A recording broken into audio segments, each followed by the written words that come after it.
جی قبلہ مفتی صاحب، اللہ پاک آپ کو جزائے خیر عطا فرمائے۔ مجھے نا کوئی 6-7 مہینے ہو گئے میں آپ کے کلپ وغیرہ ویڈیو وغیرہ دیکھتا ہوں۔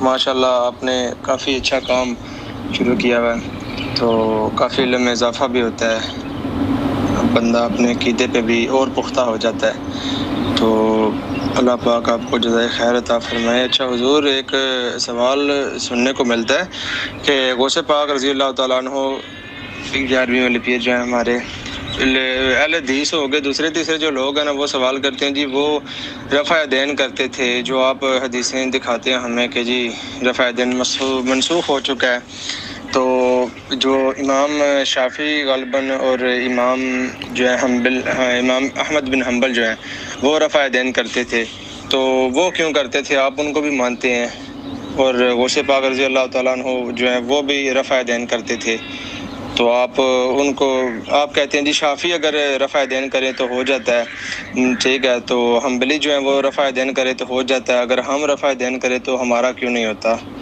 تو یہ حدیثیں ان پہ بھی لگائیں جو آپ ہمیں دکھاتے ہیں، تو برائے مہربانی اگر آپ فری ہوں تو اس بارے میں ذرا رہنمائی فرما دے۔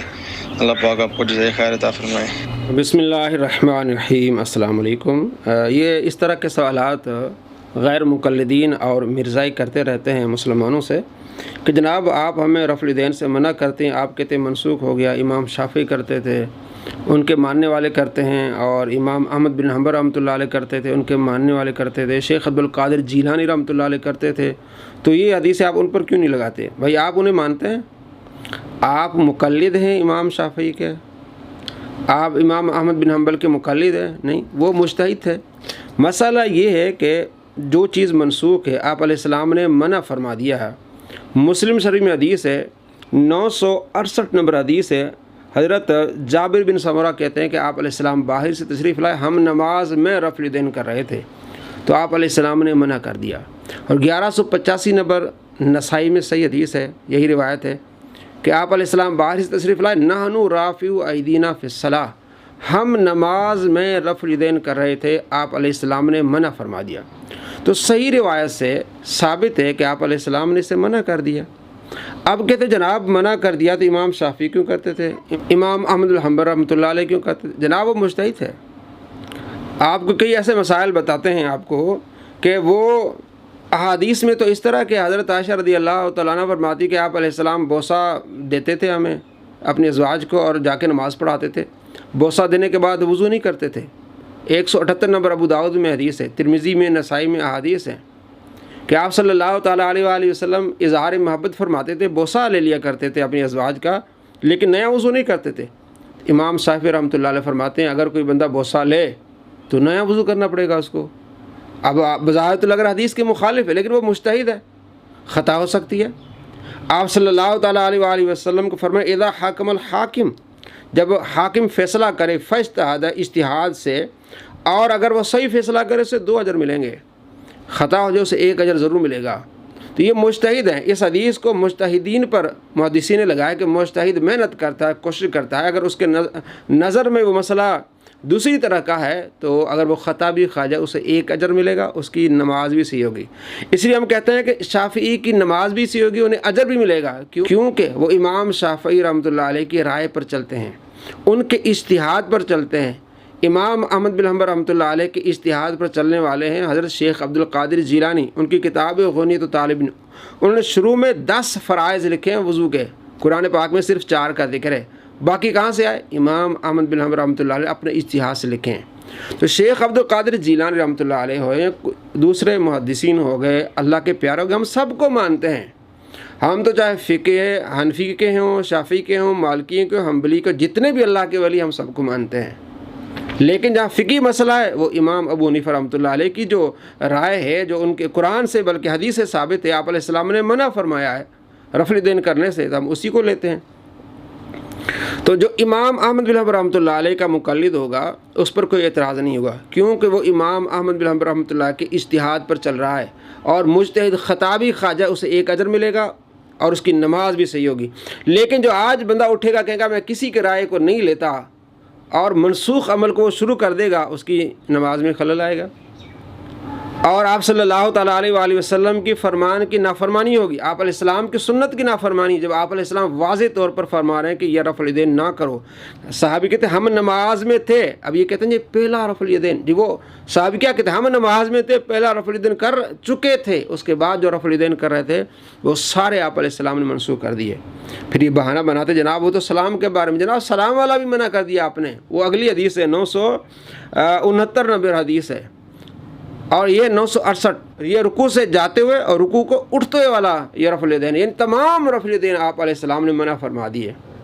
کوئی ایک آپ صلی اللہ تعالیٰ علیہ وآلہ وسلم کی حدیث دکھاؤ جس میں آپ صلی اللہ تعالیٰ علیہ وآلہ وسلم نے رفع الیدین کرنے کا حکم دیا ہو۔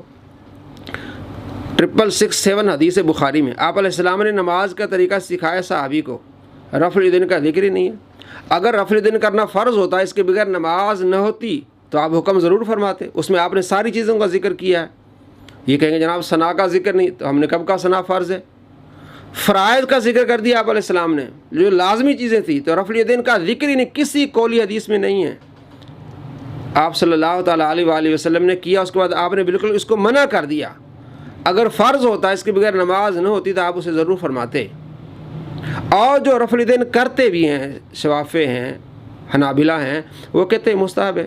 257 نمبر حدیث ترمذی میں حضرت عبداللہ بن مسعود رضی اللہ تعالیٰ عنہ فرماتے آؤ میں تمہیں وہ نماز سکھاؤں جو آپ علیہ السلام نے ہمیں سکھائی ہے، تو نماز پڑھ کے انہوں نے سکھائی، رفع الیدین نہیں کیا۔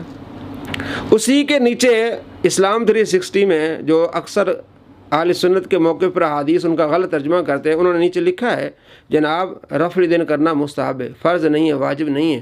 جو فرض نہیں ہے، واجب نہیں، جو کرتے وہ کہتے ہیں مستحب کا معنی کہ کریں گے تو ثواب، نہیں کرے گا تو گناہ نہیں۔ جو کرنے والے وہ بھی اتنا زور نہیں دیتے، کہتے ہیں مستحب ہے، بس ٹھیک ہے۔ مستحب پر تو کبھی لڑائی ہوئی نہیں ہے، اب وہابیوں نے اس پر ہر آئے دن لڑائی شروع کر دی، جناب رفع الیدین نہیں کرتا تمہاری نماز ٹھیک نہیں ہے، تمہاری وہ ٹھیک، بھائی نماز ٹھیک نہیں مطلب فرض ہے ہی ہے۔ کوئی ایک روایت بتاؤ جس میں آپ صلی اللہ تعالیٰ علیہ وآلہ وسلم اس کو فرض قرار دیو، بلکہ روایات یہ ہے کہ آپ علیہ السلام نے اس سے منع کرتے ہیں۔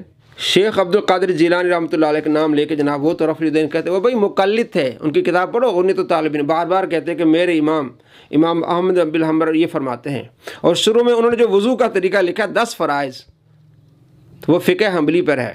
آپ دیکھیں امام ذہبی کیا کہتے ہیں، اور اردو دائرہ معارف اسلامیہ کو پڑھے آپ کہ یہ کتابچہ ہے فقہ حنبلی کا، تو یہ ان کے دھوکے ہیں۔ آپ صلی اللہ تعالیٰ علیہ وآلہ وسلم نے اسے منع کر دیا۔ جب یہ لاجواب ہو جاتے ہیں نا، حدیثیں سامنے ہیں مسلم سے، نسائی سے، ترمذی سے، جب یہ لاجواب ہو جاتے ہیں پھر بہانہ بناتے جناب وہ تو کرتے تھے، بھئی آپ مانتے ہی نہیں ان کو، تو ان کی تو آپ تقلید نہیں کرتے۔ جب ہم بات کرتے کہتے حدیث سے بات ہوگی، قرآن سے بات ہوگی، بھئی آؤ قرآن کی طرف، آؤ حدیث کی طرف۔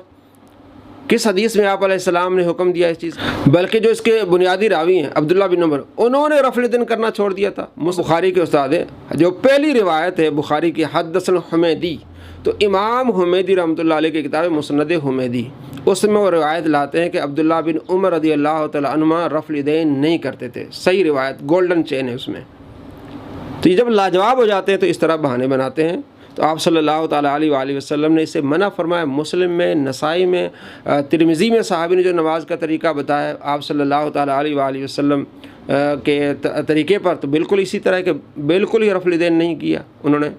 اور ابو داؤد شریف سے جو حدیث لاتے جناب اتنے صحابہ تھے، وہ ضعیف روایت ہے، اور وہی روایت بخاری میں، اس میں رفع الیدین کا ذکر ہی نہیں ہے۔ 828 بخاری میں دیکھ لیں، اور وہی روایت جو ابو داؤد میں ہے اس میں کئی راوی ضعیف ہیں۔ تو ضعیف راویوں والی روایات لے کر رفع الیدین کرنے والے جناب، اور صحیح روایت بخاری میں اس میں رفع الیدین کا ذکر نہیں ہے۔ مسلم میں آپ علیہ السلام نے منع کر دیا ہے، نسائی میں آپ علیہ السلام نے منع کر دیا ہے، تو یہ سارے ان کے دھوکے ہیں۔ السلام علیکم ورحمۃ اللہ وبرکاتہ۔